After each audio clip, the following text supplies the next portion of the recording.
Bonjour à tous, je m'appelle Antoine, j'ai 26 ans et je suis le nouveau gérant de Terra Bolivia depuis 2026. Terra Bolivia du réseau réceptif Terra Gaia Bolivia, un réseau de réceptifs indépendants qui propose seulement du voyage sur mesure et extraordinaire. Qu'est-ce que c'est que Terra Bolivia? Avant tout, c'est une équipe. On est une agence qui est positionnée depuis 99 à la base. On fait du voyage sur mesure, on fait du voyage extraordinaire, d'aventure. Notre équipe est complètement franco-bolivienne, avec des Français qui sont implantés depuis plusieurs années et des Boliviens.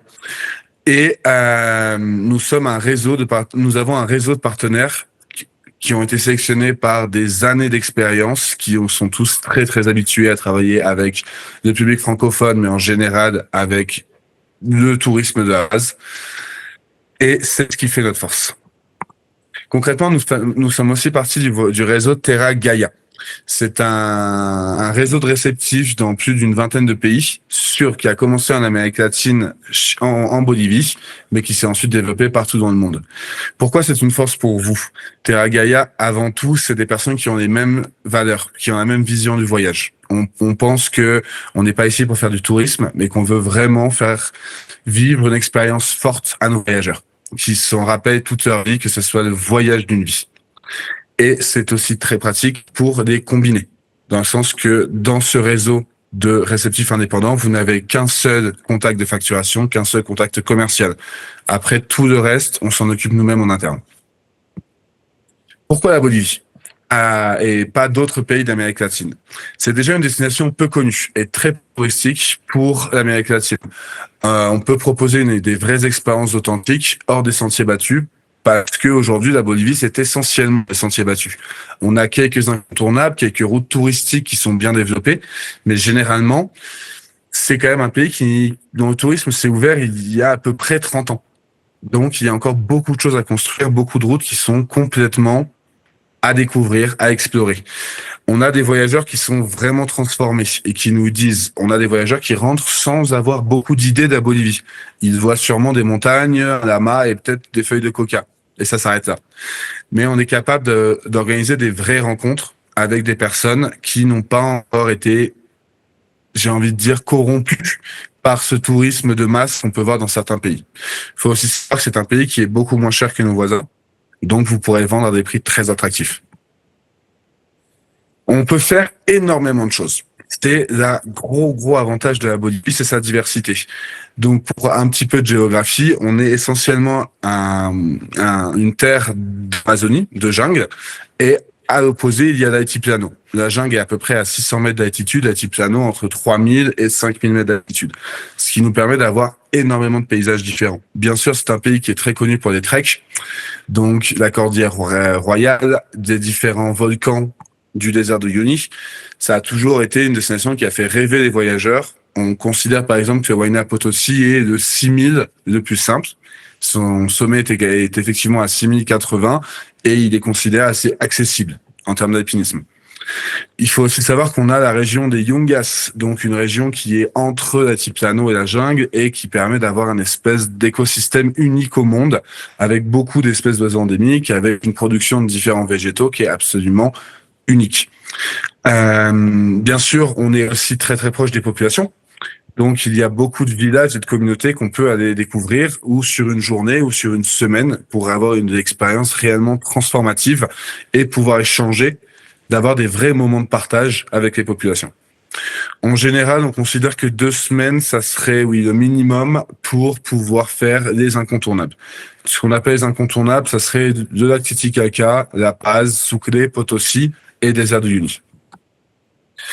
Le désert de Uyuni, on l'appelle le miroir du monde. C'est un désert d'environ 10 000 km², complètement blanc en période sèche, mais qui se fait inonder pendant la période des pluies, de novembre à mars, et qui devient un énorme miroir. C'est un des paysages les plus photographiés et bien sûr un incontournable de notre pays. Mais ce n'est pas que ça. Le Sud Jipez, c'est un tour que nous faisons dans à peu près 4 jours. Une journée est consacrée au Cerro de Uyuni et 3 jours sont consacrés à tout le reste du Sud Jipez jusqu'à la frontière chilienne. Ce qu'on peut voir concrètement, ce sont des lagunes colorées parmi les plus belles du monde qui sont à 5000, 4000 mètres d'altitude, des geysers, une faune unique de flamants roses et beaucoup de camélidés, des vigognes, des lamas. Donc bon, c'est aussi des paysages qui sont complètement lunaires, dans tous les sens du terme. C'est des paysages qui ont beaucoup inspiré Salvador Dali dans son art.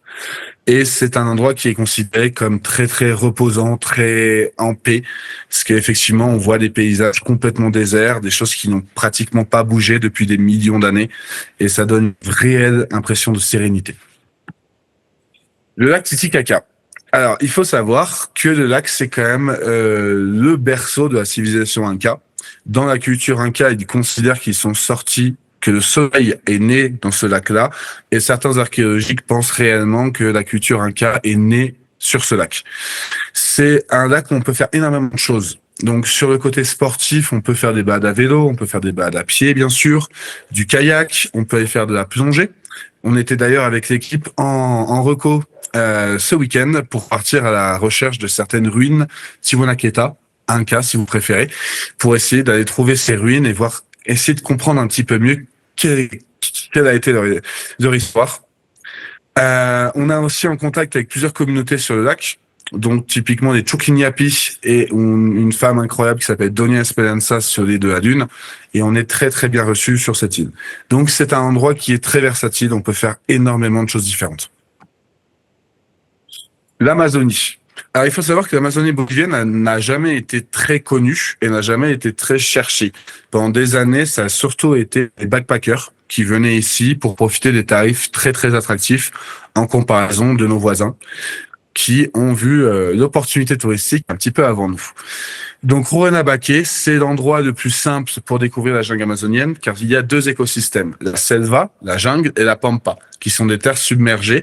Le gros avantage, c'est qu'en période sèche comme maintenant, ça devient un des derniers points d'eau, donc tous les animaux viennent ici, là-bas, pardon, pour pouvoir boire. C'est donc très très simple d'avoir une expérience safari. Même si on n'aime pas du tout ce mot, on va pas avoir 10 voitures autour d'un point d'eau.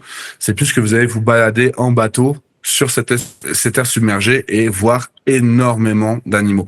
C'est une des seules zones au monde où on peut vous assurer que vous allez voir effectivement des anacondas, des caïmans, des loutres, des dauphins, des capybaras. Je vous assure pas jaguar et tapir, mais il y a des bonnes chances de les voir. Concrètement, en termes logistiques, on a 12 heures de bus, qui est un bus un petit peu compliqué. Donc nous, on privilégie vraiment l'avion, même si pour des raisons écologiques, c'est pas ce qui nous plaît le plus. On privilégie l'avion pour les voyageurs, mais c'est quand même possible d'y aller en bus. Faut savoir aussi que on peut aussi proposer du communautaire dans cette zone. On est très très proche d'une communauté à Asunción et Kikibé qui vous recevront avec grand plaisir. Je vous parlais tout à l'heure des Yungas. C'est une zone très très spéciale. Donc comme je vous expliquais, il y a un désert qui s'est situé à peu près 4000 mètres d'altitude, la cordillère des Andes, et après une pente, une chute libre finalement vers l'Amazonie. Et cet espace entre les deux, entre la cordillère royale et l'Amazonie, c'est ce qu'on appelle des Yungas, des terres basses. C'est un endroit qui a été culturellement très intéressant. C'est là que les esclaves afro-boliviens qui sont arrivés au XVIe siècle ont pris refuge, ceux où ont été vendus quand certains ont réussi à s'enfuir des mines de Potosi et ils ont fini ici. C'est un endroit qui est un petit peu magique parce qu'on a une végétation très dense, mais toujours la montagne. Donc, il y a beaucoup d'activités possibles. Il y a bien sûr beaucoup de rivières, beaucoup de cascades. On peut donc faire du rafting, on peut faire des balades. Il y a bien sûr la fameuse route de nord qui part de la Cumbele à 4800 mètres d'altitude pour arriver à Coloico à 600. Et donc, on passe, il y a 60 kilomètres de descente à vélo. C'est une expérience assez dingue. On appelle ça la route de la mort parce que ça a été une route très dangereuse avant qu'une route plus safe soit construite il y a une vingtaine d'années. C'est aussi bien sûr le plus gros producteur de Bolivie. Café, cacao, tabac, coca, fruits et légumes. Et on peut faire des dégustations, surtout de café, dans cette zone. Qu'est-ce que sont nos incontournables dont je vous parlais tout à l'heure? Donc, la plupart des gens arrivent par La Paz ou par Santa Cruz. La Paz, ça sera effectivement des ruelles, ça sera beaucoup de culture et d'histoire. C'est un endroit où on peut faire énormément de choses. Donc, c'est un petit peu une ville qui est compliquée à vendre. C'est très chaotique. C'est resté beaucoup dans son jus et pourtant il y a quand même une modernité qui est arrivée très très vite ces 50 dernières années. Donc on voit une espèce de dualité entre une ancienne manière de vivre, entre des personnes qui continuent à porter les vêtements traditionnels et une nouvelle génération qui peut être plus moderne, qui essaye de s'imbriquer dans un monde en changement. Mais on peut voir beaucoup d'activités culturelles comme le catch de Cholita. On peut aller voir un Gatili, un chaman, pour faire lire son avenir dans les feuilles de coca. C'est une ville qui mélange un petit peu beaucoup d'influences différentes. Le lac Titicaca, dont on a parlé avant, les vallées coloniales des Sucre et Potosi. Sucre et Potosi sont deux villes coloniales de la fin du XVIIe siècle. Potosi, c'est bien sûr la ville de la mine. Donc c'est là tout l'argent de la couronne espagnole pendant 2 siècles est sorti de Potosi. Et ça reste quelque chose de très intéressant à voir. Premièrement, parce que ça explique un petit peu les guerres de pouvoir européennes entre les différentes couronnes espagnoles, hollandaises, françaises, anglaises, mais aussi parce que la mine est toujours en activité. Le Cerro Rico, ça fait plus de 400 ans que la mine est active et on peut visiter cette mine toujours. C'est complètement safe, il n'y a aucun problème de sécurité. C'est plutôt, est-ce que vous êtes à l'aise de voir des personnes travailler dans cet environnement-là? Sucre, c'est complètement l'inverse. C'est une ville où il fait très bon vivre. C'est une ville qui a été construite par des familles des colons espagnols, justement dans une vallée où il faisait chaud, où ils pouvaient vivre et un petit peu à l'espagnol. Et c'est ce qu'on appelle la ville blanche. La ville, architecturellement, n'a pas changé en 200 ans. Et on peut profiter de ces terrasses, de ces patios. Il y a beaucoup de choses à faire aux alentours, effectivement, de cratères de Maragua, la communauté de la Candelaria, beaucoup de balades, beaucoup de treks. C'est une ville où les gens aiment bien se poser 3-4 jours, mais je pense qu'on peut y rester bien une semaine sans s'ennuyer du tout. Comme on a vu avant, il y a aussi le désert de sel, bien sûr, de Uyuni et toutes les lagunes du Sud-Ipèze qui se font, on a dit, en 4 jours. Plusieurs villages andins qu'on peut aller découvrir. Et bien sûr, nous, un incontournable pour nous, ça sera des rencontres et des moments de partage. Je tiens à le repréciser parce que c'est effectivement pour moi le plus gros argument que vous pouvez avoir en Bolivie. C'est pas un pays qui a une culture touristique, mais on a une vraie culture du voyage. Et pour vous montrer un petit peu ça, on a créé un circuit qui s'appelle Au pays de tous les possibles. Ce circuit, je vais être très honnête avec vous, il va être très compliqué à vendre en tant qu'agent de voyage, mais il vous donne une très bonne idée de tout ce qui est possible d'organiser en Bolivie avec Terra Gaia. Par exemple, le temple de Iscanhuaya est considéré comme le Machu Picchu bolivien. Mais logistiquement, il est compliqué d'accéder. Il faut marcher environ 2 jours pour y aller, ce qui fait qu'il n'y a absolument personne. Mais c'est un endroit qui est très protégé et qui a été une capitale réellement du peuple, d'une culture sub-Tiwanaku.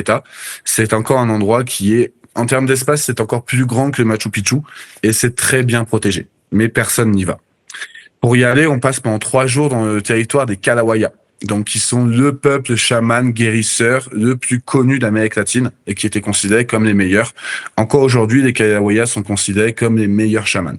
Donc, c'est 3 jours de balade à travers leur territoire en apprenant un peu plus sur leur spiritualité, leur magie, leurs croyances, mais aussi les plantes et des vraies connaissances médicales qui perdurent depuis des millénaires.